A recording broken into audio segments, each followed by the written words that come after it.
The Red Sox, yeah, they just simply can't keep doing this.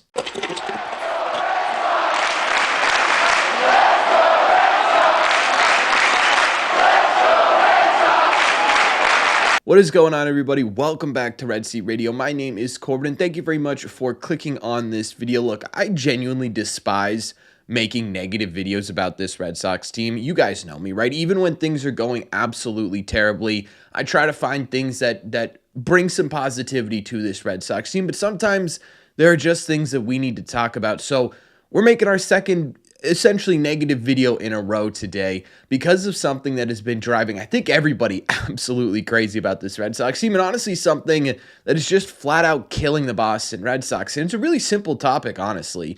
It's the fact that the Red Sox simply strike out. Now, this is a problem that has been going on for a little bit with this Red Sox team, specifically last year where they were a top 3 strikeout team in Major League Baseball. But like last year, the weirdest part of this strikeout problem for me, at least when we're looking at this Red Sox offense, is that in quite literally every other category, the Red Sox are kind of elite right now. You take a look at how they match up against all of Major League Baseball. They have the most overall hits in the American League, the 4th most in all of Major League Baseball. They've scored the 2nd amount of runs in the AL, as well as the 2nd amount of RBIs. They have the most doubles in the AL by a pretty wide margin, honestly. Their overall OPS is 3rd in the American League. They're hitting the ball harder than your average team. They are walking more than your average baseball team.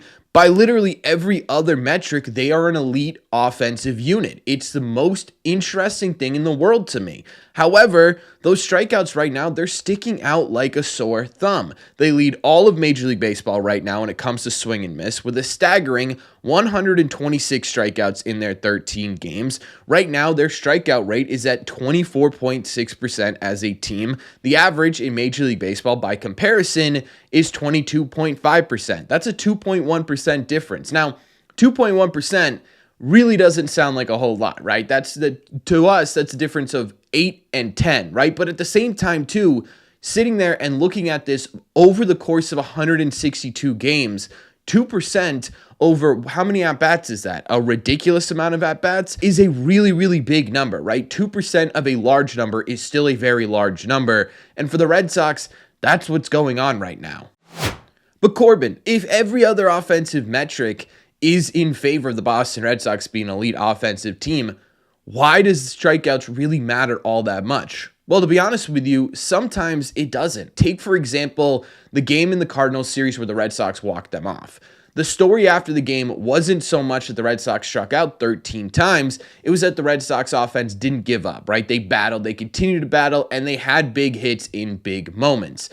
No one was talking about the fact that they struck out 13 times. I know I certainly wasn't after that game. Maybe it got pointed out once or twice, but it certainly wasn't the main takeaway or storyline from the Red Sox winning games. In fact, when the Red Sox are winning baseball games, it doesn't matter, right? The Red Sox could strike out 20 times a game, but if they're going to put up 6 runs and win baseball games and get themselves closer to playing in the postseason, no one cares. However, when the Red Sox end up losing, that's when these issues start to arise. For example, last night, right? The Red Sox struck out 14 times last night. It was the highest they've struck out in a single game this season so far, and it was the sole reason why the Red Sox lost that game. Had the Red Sox had one less strikeout in a bigger spot, like a Trevor Story, like a Tristan Casas, like a Alex Bregman, the Red Sox would have come away in that game as the winners of that baseball game. All of a sudden, that strikeout rate really comes into effect, and everyone's talking about the fact that the Red Sox struck out 14 times. This is why it's important, because last year, what we saw from the Red Sox offense, while every other category was a top 10 offense in Major League Baseball, the strikeouts prevented them from being a consistent offense. And that's really the big problem here, right? Strikeouts prevent a team from being consistent.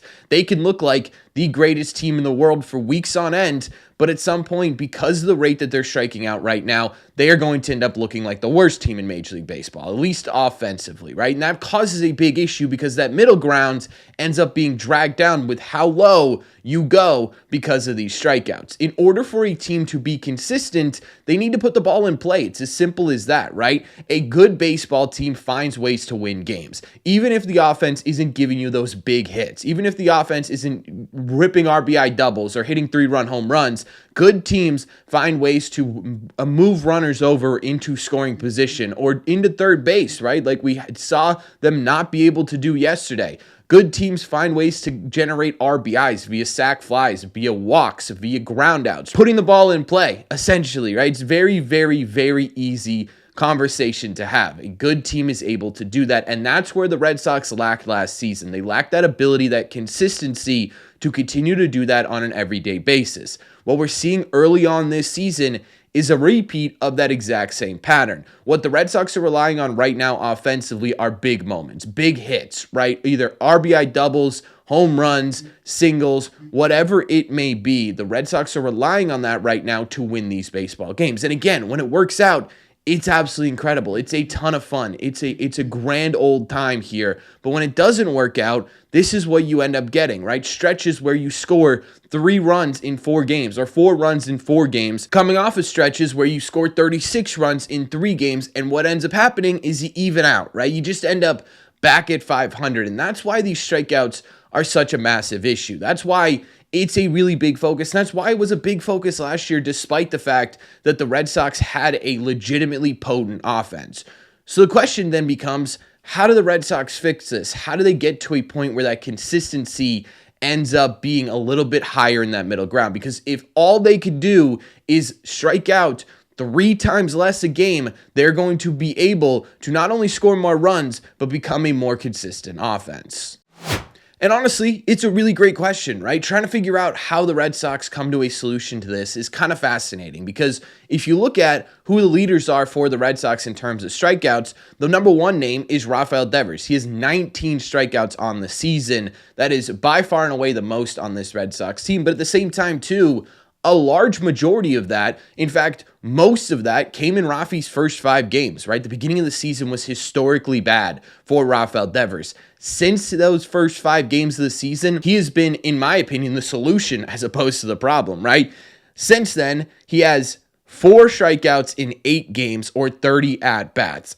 I don't think Rafael Devers is the problem anymore. I more so think it's these guys right behind him, the guys with 15 strikeouts. Those are 3 people: Trevor Story, Alex Bregman, and Jarren Duran. To me, the most surprising name popping up on this list for second most strikeouts on the Boston Red Sox has to be Alex Bregman, right? That was one of the big reasons why I and a lot of other Red Sox fans were clamoring to get this guy in a Red Sox uniform. Well, it wasn't the biggest reason, right? There were a lot of reasons why I wanted Alex Bregman on the Red Sox, but part of it was that historically, Alex Bregman is one of the hardest guys to strike out in Major League Baseball. In fact, there have been seasons as recent as 2023 where he has walked more than he struck out.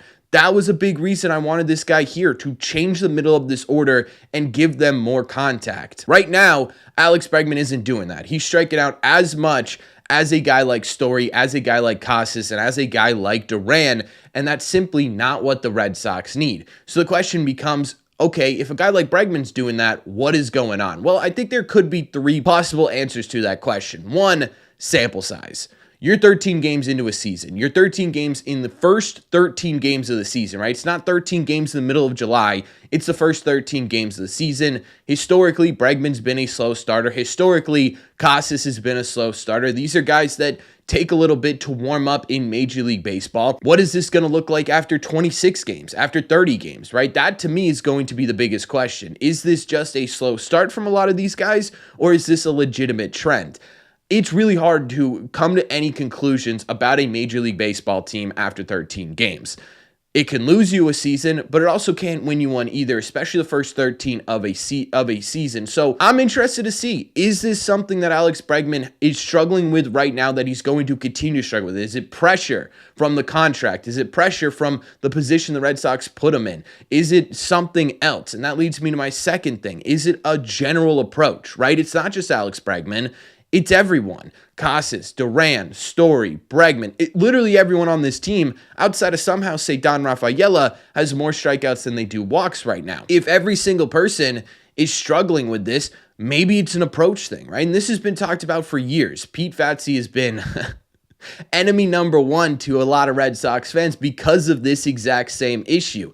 if Alex Bregman, a historically really good, hard guy to strike out, comes in here and all of a sudden he's striking out 1 out of every 4 at-bats to start the season, maybe it has something to do with the way the Red Sox are approaching at-bats, or maybe it has something to do with the way the Red Sox are coaching these guys to approach these at-bats. Maybe what it's going to take in order for the Red Sox to get to a point where they're not striking out as much is an entirely different approach. Does that mean a new coach? I don't know. But it could mean just simply sitting in a room with all these hitters and trying to figure out a different way to go about these at-bats.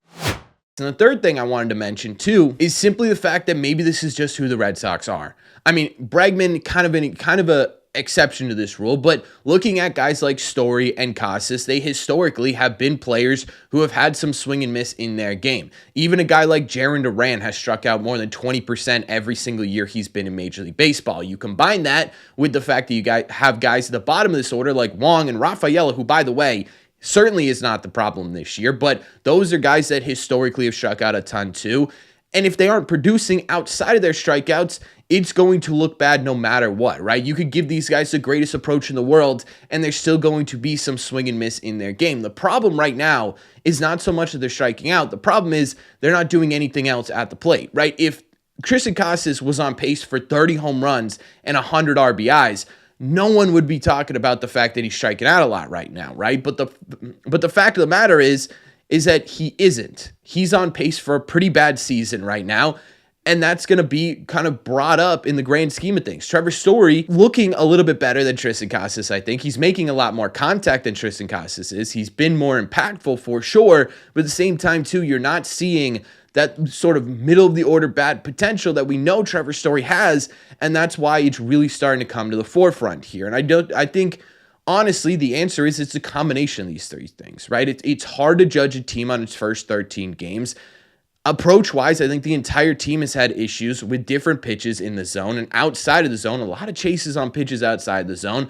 Maybe they need to figure that out. And 3, I think there's always going to be strikeouts with the Boston Red Sox. Even when they're really good, I think we're still going to see strikeouts. I think the plan here, the idea here is that the Red Sox need to find a way to minimize or at least maximize the damage that you're doing when you're not striking out, right? That needs to be the answer to this solution. If you're going to strike out this much, you need to be able to figure out ways to still win baseball games. You could rely on those big hits, and maybe this is exactly what propels them to the playoffs, but you need to find a way to, at the bare minimum, instead of 14 strikeouts a game, let's get that down to 10 strikeouts a game, right? Because if you had 4 less strikeouts last night, you win that baseball game. It's as simple as that. That's where the Red Sox need to get to, and how they get to that, I honestly have no idea. But it's an issue. It's something the Red Sox need to stop doing because you're simply not going to be a playoff team if you go through stretches where you're going 4, 5, even 6 games where you can only score 1 run because you're striking out 12 times a game, right? You're just simply not going to accumulate enough wins to compete in this division. So this is something that needs to be handled now. We talked yesterday about the Red Sox' biggest problem being their defense at the moment. I don't know, right? This is right up there. This is certainly right up there for big problems on the Boston Red Sox. It's something that needs to be addressed and needs to be addressed immediately. But that's just my opinion. So let me know in the comment section down below. What do you guys think? What is the solution to this issue and how do the Red Sox get there? Let me know all your thoughts in the comment section down below. As always, if you made it to the end of this video, do me a favor. Make sure you guys have hit that subscribe button if you haven't already. If you're new here, we talk Red Sox content almost every single day. Also, make sure you guys have hit the like button on this video as well. Helps these videos out a ton. And it's the best way to let me know you're enjoying the content. Don't forget, if you guys want to listen instead of watch these episodes, the best way to do it is to head over to your favorite podcasting app and look up Red Seat Radio. Thank you all very much for clicking on this one, and I will see you in the Red Seats.